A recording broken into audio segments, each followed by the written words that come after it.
in terms of numbers and not their names for their own security. Mr. O'Brien, any objection? No, Your Honor. Since it's being live streamed and videoed, I think that the state would join in the request so the jurors are identified during the poll by number only and not by their names. It's also my understanding that counsel are in agreement that we will address the couple of jury waive issues after we discharge the jury this afternoon, because those are expected to be very short and quick. That's correct, Your Honor, and I discussed that with Mr. Smith. Sentencing will be 2:30 p.m. on November 21st, unless some conflict comes up for counsel. That gives us the 2 weeks that the statute seems to require a sentencing opinion regardless of what this verdict is. So that gives us a couple weeks to pull something together on that. Any other procedural issues that we need to address from either side? Mr. O'Brien? Yes, Your Honor. The state would request that custody of the exhibits identifying it and admitted as evidence, the court order those with the state pending any appellate proceedings. Any objections from defense counsel? No, Your Honor.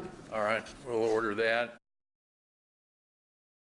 When the sentencing is completed, it is presumably going to be necessary to appoint counsel for an appeal, since he's gone to trial and in a serious case is entitled to take an appeal if he wants to. So I'm not going to fuss with that today, but if defense counsel have any suggestions on appellate counsel, why, tell us on the 21st if you would. Sure. Anything else, Mr. O'Brien? No, not from the state, Your Honor. Mr. Benton or Ms. Menashe, anything before we get to jury? No, Your Honor. Mr. Benton? No, Your Honor. Thank you. Okay.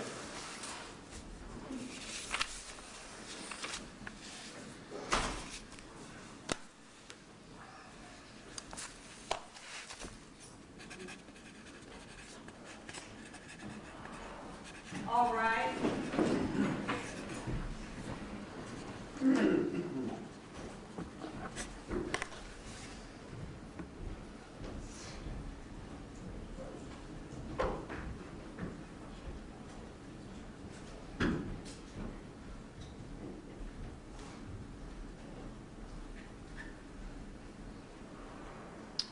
Thank you, folks. Please be seated. Be comfortable.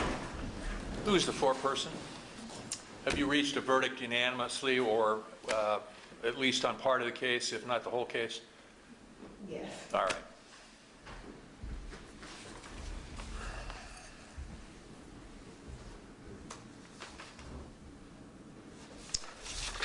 Do you want to read them, or do you want me to read them? We, the jury, being deadlocked and unable to agree on whether the aggravating circumstances outweigh the mitigating factors beyond a reasonable doubt, hereby unanimously return the following life sentence on count 1, life imprisonment without parole. We, the jury, being deadlocked and unable to agree on whether the aggravating circumstances outweigh the mitigating factors beyond a reasonable doubt, hereby unanimously return the following life sentence on count 2, life imprisonment without parole. The counsel on either side want to see the verdict forms. They appear to be signed by all 12 jurors and be in proper form, but if you want to come up before we discharge the jury, why, feel free. No, Your Honor. No, Your Honor. All right. As we did after the first verdict, members of the jury, I'm going to poll you just for the record, but because this is being live streamed, I'm going to use the numbers, starting with the gentleman in the upper left-hand corner as juror number 1, and just go down the top row and then cover the 3 of you in the lower row. Juror number 1, do these verdicts reflect your independent evaluation and judgment on both counts? Yes, they do, Your Honor. Juror number 2, do these verdicts reflect your individual judgment and conclusion on both counts? Yes. Juror number 3, do these 2 verdicts reflect your individual judgment on both counts? Yes. Juror number 4, do these verdicts reflect your individual judgment on both counts? Yes. Juror number 5, do these verdicts reflect your individual judgment on both counts? Yes. Juror number 6, are these verdicts reflective of your individual judgment on both count 1 and count 2? Yes. Juror number 7, do these verdicts reflect your individual judgment on count 1 and count 2? Yes, sir. Juror number 8, do these verdicts reflect your individual judgment on counts 1 and 2? Juror number 9, do these verdicts reflect your individual judgment about counts 1 and count 2? Yes. Juror number 10, do these verdicts reflect your individual judgment about the outcome on both counts 1 and count 2? Yes. Juror number 11, do these reflect your individual judgment about counts 1 and 2? Finally, Juror 12, do these verdicts reflect your individual judgment about the outcome that's proper on counts 1 and 2? Yes, Your Honor. All right, thank you. Is there anything else that either side thinks we ought to ask of these jurors before I go through a short statement and release them? Mr. O'Brien? Not from the state, Your Honor, other than to thank them for their service. Mr. Bennett? No, Your Honor, thank you as well. Members of the jury, I'll discharge you in just a minute. You've been working hard now for almost 3 weeks straight. You are released from the rules about talking to anyone, but I will not come back and talk to you. I've still got some things that I have to resolve as the judge on this case. The lawyers probably will exercise the same discretion to not come back and talk to you. However, sometimes jurors have thoughtful things to pass along to judges and lawyers. So if, as you go home and down process from this very demanding case, you want to send us a letter, that's perfectly all right. Please feel free to do it. If you want to send it through Mrs. Jeffrey, why, she can get it to the lawyers. I'm not suggesting you ought to do that or have to do that or anything of the sort, but I am trying to give you the opportunity if you feel that there's something you want to say after you're discharged and done with this case. You have the right to talk to anybody or to talk to nobody. You have the right to talk tonight, or you have the right to talk in 4 weeks or whenever. You do not have any restrictions. There is no obligation that you have to talk to anyone about this case in your service as jurors, but that's up to you. All right? The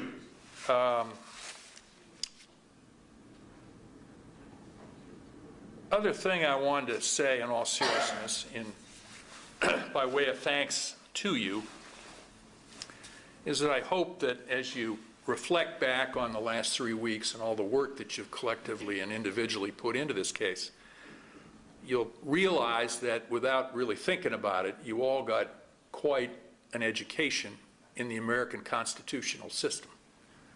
We've had the media here exercising their First Amendment rights for the whole 3 weeks. They have an absolute right, subject to reasonable restrictions, to protect due process in a trial, but they have an absolute right to come into a public courtroom and film most of the trial, and that's what they did, and they exercised that right.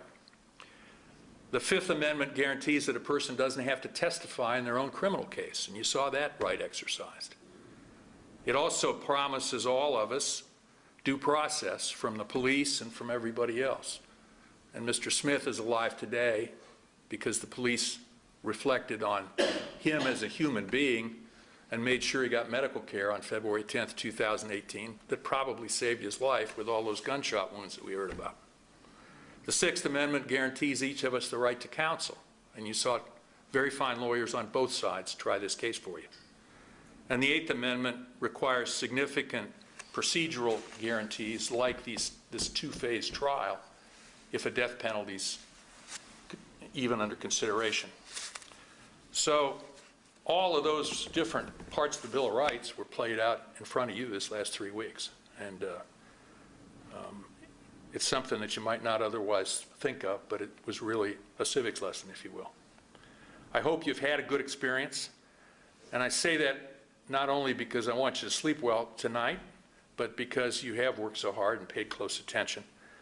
But also because to the extent that you talk to anybody about this trial, it'll be useful, if you believe it, to talk positively about the experience. One of the things that goes on is people talk sometimes about how jurors don't pay attention, or they fall asleep, or they're not very smart, or they don't do their job. Well, all of you did do your job. You did it every single day. And I learned at a seminar about a month ago that there's actually a television program called America's Lawyer that's put on by the Russian government, but it's broadcast over the web on their RT channel. And the show purports to examine and expose untold truths in American legal cases with a no-holds-barred approach in addressing bad lawyers and corruption among judges. That's what we're up against.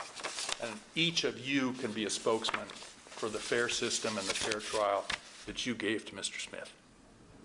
So I thank you again on behalf of all the judges of this court and the citizens of Franklin County. You're discharged. We have some deputies that will help you walk down and get out of the courthouse safely while I'm wrapping things up with the other lawyers and Mr. Smith. All right. Good night, ladies and gentlemen. All rise.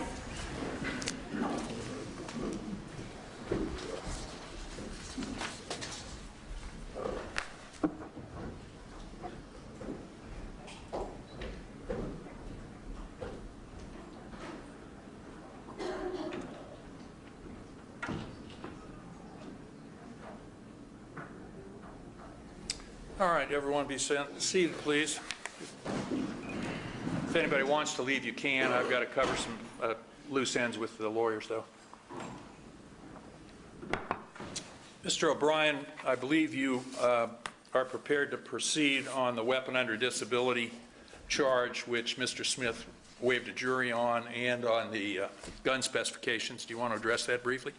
Yes, Your Honor. May I please record in conversations with Mr. Benton and Ms. Menashe at the time of the jury waiver. They're not contesting that on or about May 28th in the county of Cuyahoga, state of Ohio, of 2009, I believe it was, that the defendant was convicted of burglary, a felony of the second degree, with a 1-year gun spec in that case, and was sentenced to the Ohio Department of Rehabilitation and Correction. Pursuant to that guilty plea, I have a certified copy of that judgment entry in my office. Not being aware we were going to proceed today, I can deliver that to the court in the court reporter tomorrow. But that conviction would be the basis of the second offense domestic violence in count 5, as well as the jury waived weapon under disability. That was count 6. Yes, 6. And the gun specifications in counts 1 and 2 that deal with discharging a firearm at and or causing harm to police officers, which I believe are a 54-month spec and a 126-month spec, I believe. And I'm saying that off the top of my head because I don't have the indictment. I remember the 54. I'm not sure about the 100 and something, but anyway. But the and there's a repeat violent offender spec as well on those 2 counts. It would be the judgment entry and sentence from that same Cuyahoga County case that would support those offenses, and the state would be relying on the evidence presented at the trial of this matter to establish otherwise the defendant committed the weapon under disability and the conduct constituting the various gun specs and his identity for purposes of all counts with that background I understand is being stipulated by defense counsel. And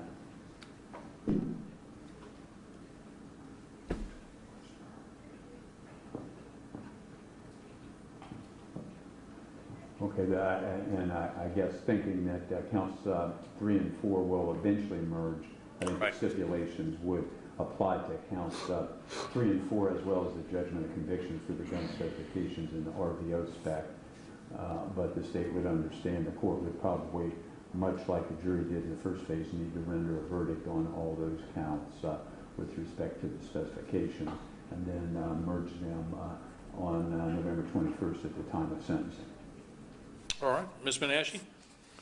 Yes, Your Honor, we do stipulate to the prior conviction out of Cuyahoga County. I believe that just because this is technically a bench trial, we have no issue with the state moving to admit the evidence that was introduced at the trial for which we just concluded. Also, in terms of identity, we stipulate to that. I have discussed these issues with Mr. Smith, and he has no, he understands and he's in agreement with our strategic decision to do just this.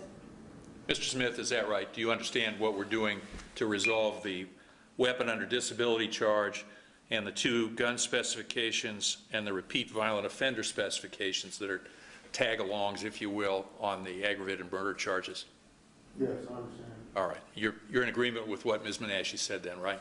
Yes. All right. Does Mr. Smith want to testify in this bench trial? No, Your Honor. All right. Go ahead and be seated then. And Your Honor, for the record, the 2 firearm specifications is a 54-month and a 126-month specification. And you don't have any problem with Mr. O'Brien bringing the certified copy over tomorrow for the record of the Cuyahoga County conviction, I take it? Absolutely not, Your Honor. All right. Is there any other evidence from the defense that you want to have the court consider? No, Your Honor. No, Your Honor. All right. That'll be taken under advisement, and I'll decide it on the sentencing day if that's acceptable with everybody. Anything else while we have Mr. Smith here? Mr. Lowe or Mr. O'Brien? No, Your Honor, I cannot think of anything. Mrs. Menashe? No, Your Honor, thank you. And everybody's in agreement that the prosecutors will come over tomorrow and get the material and keep it secure, Yes, sir. pending any appeal. All right. Cheryl, anything else they need? Okay. All right, we'll be in recess. Thank you all. Thank you, Your Honor. I'll get you copies of the verdicts if you want to wait a second.